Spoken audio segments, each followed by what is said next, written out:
ಹೋದ ಪ್ರಧಾನಿ ವರ್ಚಸ್ಸನ್ನ ಮರುಕಳಿಸುವ ತಂತ್ರ. ಪ್ರಧಾನಿ ಘೋಷಿಸಿದ ಟಾಸ್ಕ್ ಫೋರ್ಸ್ಗೆ ಕಾಂಗ್ರೆಸ್ ಕಿಡಿಕಾರಿದೆ. ಎಕ್ಸ್ ಖಾತೆಯಲ್ಲಿ ಜೈರಾಮ್ ರಮೇಶ್ ತೀವ್ರ ಟೀಕೆ ವ್ಯಕ್ತಪಡಿಸಿದ್ದಾರೆ. ಕಾಂಗ್ರೆಸ್ನ ಹಿರಿಯ ನಾಯಕ ಜೈರಾಮ್ ರಮೇಶ್ ಹೋದಂತಹ ಪ್ರಧಾನಿ ವರ್ಚಸ್ಸನ್ನ ಮರುಕಳಿಸುವಂತಹ ತಂತ್ರ ಇದು ಅಂತ ತೀವ್ರವಾಗಿ ಟೀಕಿಸಿದ್ದಾರೆ.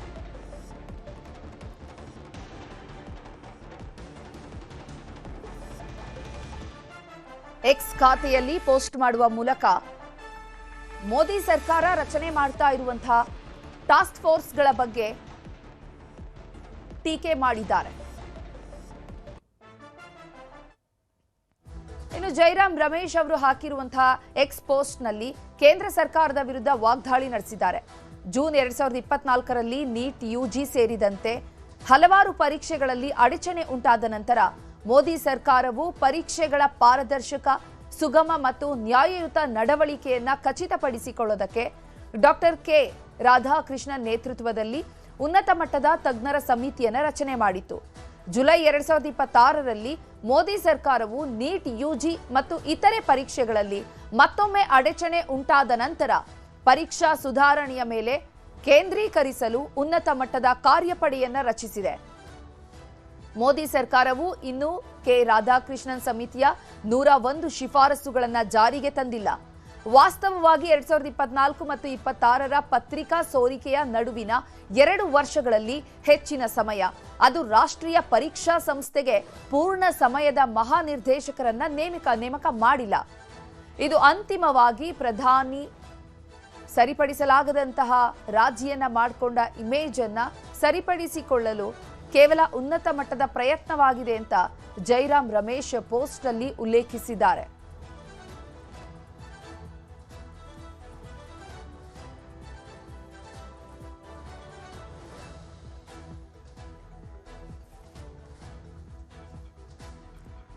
ಪರೀಕ್ಷಾ ಸುಧಾರಣೆ ಮೇಲೆ ಕೇಂದ್ರೀಕರಿಸೋದಕ್ಕೆ ಉನ್ನತ ಮಟ್ಟದ ಕಾರ್ಯಪಡೆಯನ್ನು ರಚನೆ ಮಾಡಿದೆ. ಮೋದಿ ಸರ್ಕಾರ ಇನ್ನು ಕೆ ರಾಧಾಕೃಷ್ಣನ್ ಸಮಿತಿಯ 101 ಶಿಫಾರಸುಗಳನ್ನು ಜಾರಿಗೆ ತಂದಿಲ್ಲ. ವಾಸ್ತವವಾಗಿ 2024-26ರ ಪತ್ರಿಕೆ ಸೋರಿಕೆ ನಡುವೆ 2 ವರ್ಷದಲ್ಲಿ ಹೆಚ್ಚಿನ ಸಮಯಾವಕಾಶ ಸಿಕ್ತು ಅಂತ ಹೇಳಿದ್ದಾರೆ.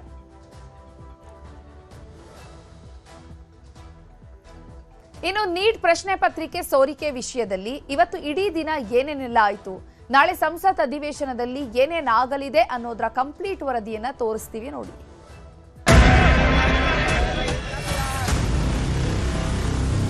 मैंने आज चार्ज भी लिया हूं और सीनियर ऑफिसर्स पे डिटेल में बातचीत करने का कोशिश किया हूं. Education Minister of the HRD Minister of the country did not resign. He was made to resign. ರಾಜೀನಾಮೆ ಕೊಟ್ಟಿರೋದು ಬಹಳ ಒಳ್ಳೆಯ ಕೆಲಸವನ್ನು ಮಾಡಿದರೆ ಮೊದಲೇ ಕೊಡಬೇಕಾಗಿತ್ತು. ಆತ್ಮಸಾಕ್ಷಿಯ ರಾಜೀನಾಮೆ ಅಲ್ಲ, ಬಲವಂತದ ರಾಜೀನಾಮೆ. ನೀಟ್ ಪ್ರಶ್ನೆ ಪತ್ರಿಕೆ ಸೋರಿಕೆ ಹಗರಣ ವಿಚಾರವಾಗಿ ಕೊನೆಗೂ ಸಚಿವ ಧರ್ಮೇಂದ್ರ ಪ್ರಧಾನ್ ರಾಜೀನಾಮೆ ನೀಡಿದ್ದಾರೆ. ಧರ್ಮೇಂದ್ರ ಪ್ರಧಾನ್ ಸ್ಥಾನಕ್ಕೆ ಪ್ರಹ್ಲಾದ್ ಜೋಶಿ ಅವರನ್ನ ನೇಮಕ ಮಾಡಲಾಗಿದೆ. ಇಂದು ಸಚಿವರಾಗಿ ಪ್ರಹ್ಲಾದ್ ಜೋಶಿ ಅಧಿಕಾರ ಸ್ವೀಕಾರ ಮಾಡಿದ್ದಾರೆ. ಅಧಿಕಾರ ಸ್ವೀಕರಿಸಿದ ಬಳಿಕ ಕೇಂದ್ರ ಶಿಕ್ಷಣ ಇಲಾಖೆಯ ಹಿರಿಯ ಅಧಿಕಾರಿಗಳ ಜೊತೆ ಸಭೆ ನಡೆಸಿದ್ರು. ಇಲಾಖೆಯ ಕೆಲಸಗಳು, ಟೀಕೆಗಳು, ನಾಳೆ ಕೊಡಬೇಕಾದ ಉತ್ತರಗಳ ಬಗ್ಗೆ ಮಾಹಿತಿ ಪಡೆದರು. माननीय प्रधानमंत्री जी ने पूरा विश्वास रख के मुझे ये जिम्मेदारी सौंपा है. मैं आज सुबह इधर आके चार्ज लिया हूँ, कार्यभार संभाला हूँ.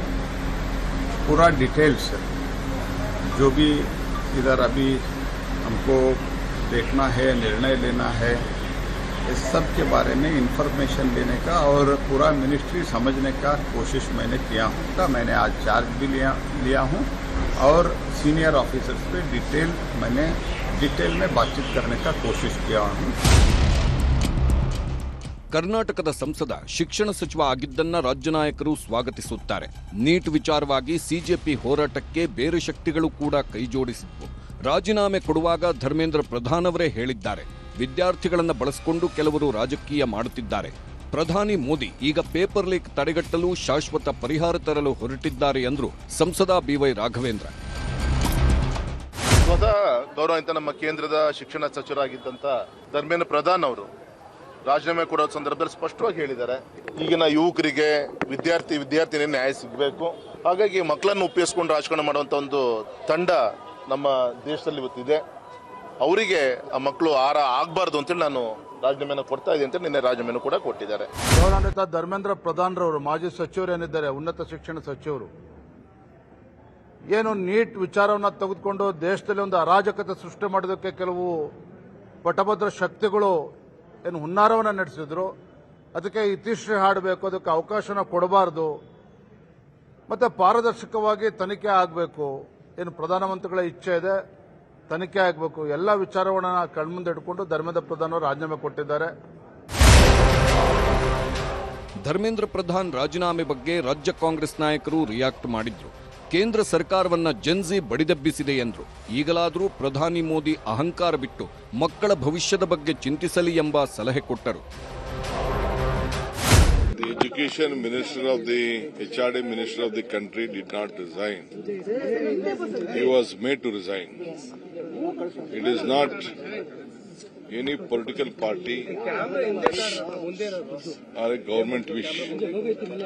It was the wish of the students of this country, the youth of the country, and 130 crore people of this country, that we had to protect the future.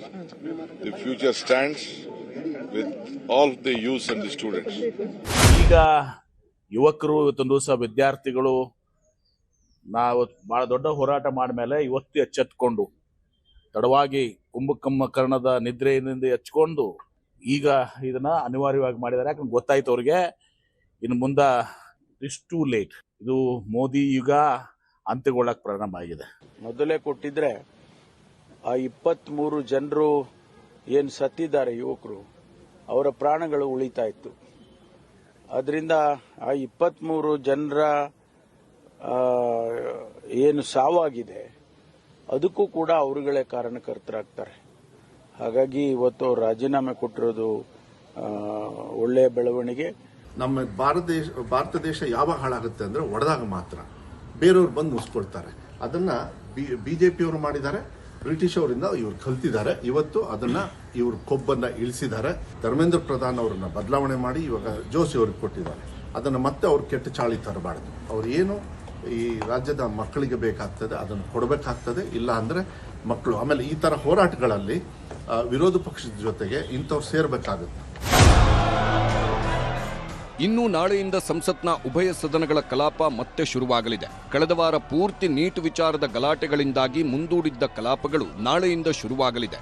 Neat ಸರಿಪಡಿಸುವ ಸಲುವಾಗಿ ಹೊಸ ಬಿಲ್ ರಚನೆಯಾಗ್ತಿದ್ದು ಸಂಸತ್ನ ಕಲಾಪಗಳಲ್ಲಿ ಮಂಡನೆಯಾಗಲಿದೆ.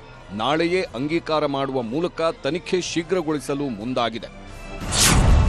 ಸಾರ್ವಜನಿಕ ಪರೀಕ್ಷೆಗಳ ಕಾಯ್ದೆ 2024ಕ್ಕೆ ತಿದ್ದುಪಡಿ ಮಾಡಿ ಹೊಸ ವಿಧೇಯಕ ಮಂಡನೆಯಾಗಲಿದೆ.